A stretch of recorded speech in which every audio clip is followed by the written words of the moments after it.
la región la influencia positiva de las startups también es valorada fuertemente y hay experiencias regionales como por ejemplo en la Alianza del Pacífico, en donde ya se ha levantado un foro especialmente dedicado a la innovación, en donde las startups son también protagonistas.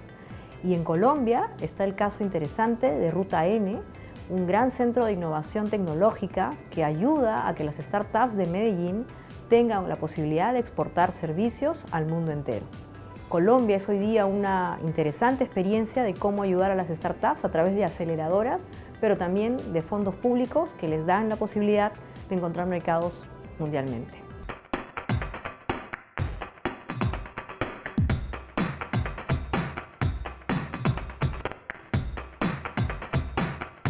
Ruta N solo acaba de cumplir 5 años y no es el proceso el elemento clave, es más un efecto que una causa.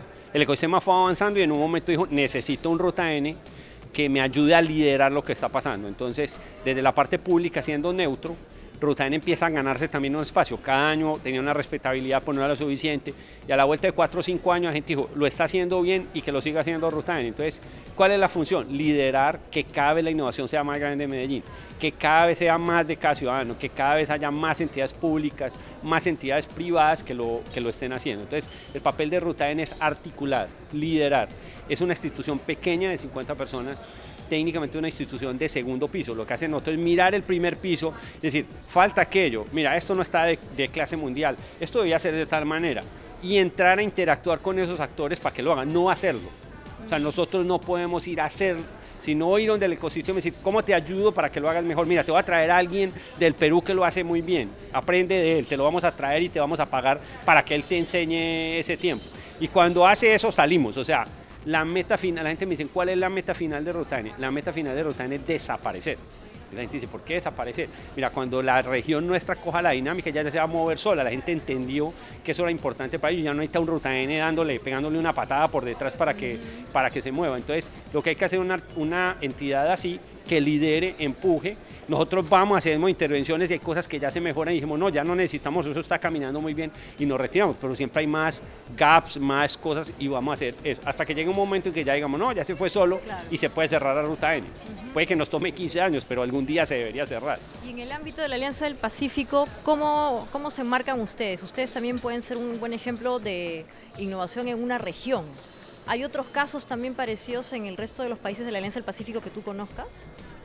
No, seguramente los hay. Seguramente puede pasar lo que nos pasaba hace 5 o 7 años, era que ya había unas cosas que empezaban, pero nadie sabía salvo de ahí. Entonces yo me imagino que en incubación pueden haber casos similares o más grandes si no los hemos descubierto.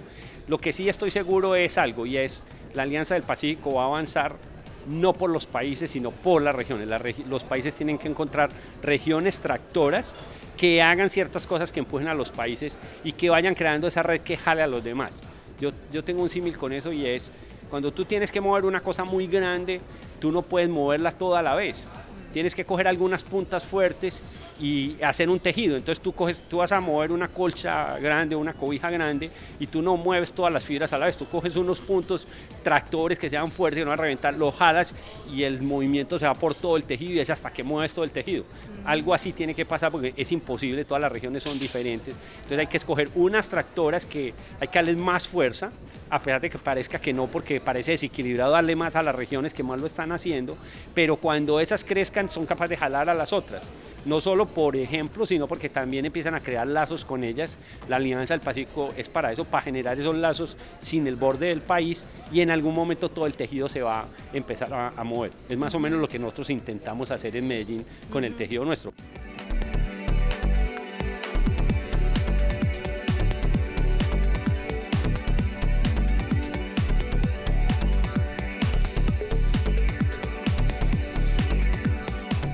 Vamos a conversar con Julie Osa, que es directora de Empresas con Crecimiento Extraordinario de una entidad también muy innovadora, Impulsa Colombia. Exactamente, ¿qué hace Impulsa Colombia? Impulsa lo que quiere es tener más compañías en el país que crecen de manera extraordinaria, apalancados en la innovación. Es un programa del Ministerio de Comercio, Industria y Turismo, es muy nuevo, tiene 2 años y medio y ese es nuestro reto, hacer que más empresas en el país crezcan y creemos que si lo hacen es porque están haciendo algo raro y ese raro es innovación. ¿Y cómo les ha ido en todo este tiempo? ¿Ha habido una buena receptividad del planteamiento de ustedes o aún es complejo que las empresas entiendan que tienen que empezar a hacer las cosas de una manera distinta? Ambas cosas, ha sido complejo. Al principio, como mencionaban ahorita, nos pasaba lo mismo que en Perú, creíamos que no había tantas compañías que tenían ese potencial de crecer de manera extraordinaria. Hicimos una primera investigación de mercados para ver dónde estaban esas compañías en el país y levantamos aproximadamente 100, 120 compañías y cuando lanzamos nuestro primer programa de financiación de Capital Semilla, encontramos que había más de 400 empresas en el país demandando este tipo de servicios.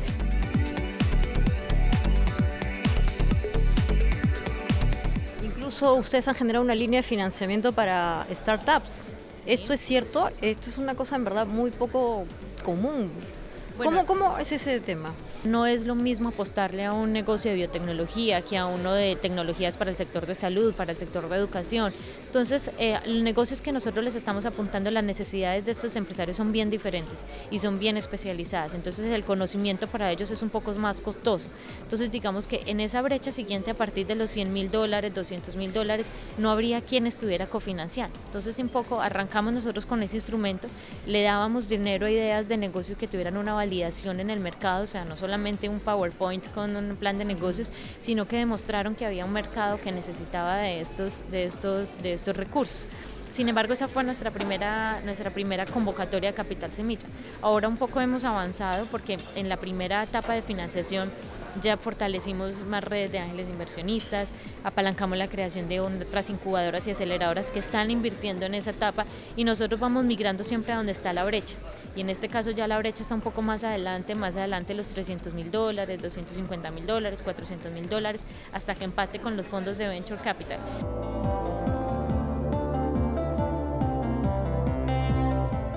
Es interesante saber, además, que hoy el Estado peruano está ayudando a que existan más aceleradoras e incubadoras con fondos directamente vinculados a subsidiar sus operaciones.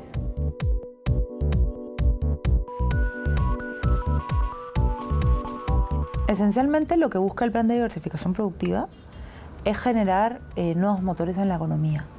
Y uno de los mecanismos para incentivar la generación de motores es incentivar que las empresas y los emprendedores con ideas de negocio innovadoras se arriesguen a llevar adelante un emprendimiento, ¿no? Hay un riesgo cuando uno lleva adelante un emprendimiento innovador, ¿no? Precisamente porque es innovador, porque no sabes si te va a funcionar, porque no estás haciendo un negocio muy tradicional, no sabes cómo te va a recibir el mercado, no sabes si vas a tener suficientes redes. Entonces lo que hacemos con el programa es incentivar que esos emprendedores asuman un riesgo, ¿no? Asuman un riesgo e inviertan parte de su capital, de su tiempo y de su experiencia en un sueño que ellos tienen. Entonces lo que hace el Estado es cofinanciar el proyecto para que esos proyectos se lleven adelante. De lo contrario, probablemente ese emprendedor iría al banco y no encontraría financiamiento, o el financiamiento que encontraría es muy pequeñito como para echar adelante un emprendimiento innovador. Ahora, no es cualquier emprendedor. No es cualquier tipo de emprendimiento, es un emprendimiento con determinadas características. Lo primero es que tiene componentes de innovación, ya sea que tiene un producto innovador o un servicio innovador, o ya sea que desarrolla un modelo de negocio innovador. ¿Okay? Eso es el primer elemento. El segundo elemento es que son emprendimientos con alto potencial de crecimiento, es decir, que una vez que entran al mercado, su crecimiento es bastante rápido entre los primeros 2 y 5 a 8 años, digamos. Son emprendimientos que crecen a tasas del 25%, digamos, y luego entran ya a tasas de 8 o 9% que son más regulares en el crecimiento de una empresa. Pero entonces son emprendimientos que les llaman los emprendimientos de alto impacto, ¿no? Que generan rápidamente un crecimiento, generan empleo, generan ingresos y el emprendimiento empieza a crecer. Aplicaciones para alquilar espacios deportivos como canchas de fútbol o alguna aplicación que nos ayude a encontrar la ropa exacta que estamos buscando en base a referencias, o alquilar también clases para aprender, o usar intercambios de moneda electrónica, son algunas de las aplicaciones que este año se están impulsando en instituciones de aceleración. Pero además, estas aplicaciones están respondiendo a una demanda interesante que se está dando en el Perú, y es que a medida que aumenta la conexión y la velocidad a Internet, hay necesidad de hacer que las cosas del mundo, que a veces son muy simples, se trasladen al ámbito de lo digital. Básicamente estamos buscando ser más eficientes con nuestro tiempo y todas estas aplicaciones nos ayudan. Hay muchas oportunidades que los emprendedores digitales empiezan a encontrar para hacer aplicaciones y formas de negocio. No son pocos, pero en efecto hay un camino largo aún por recorrer.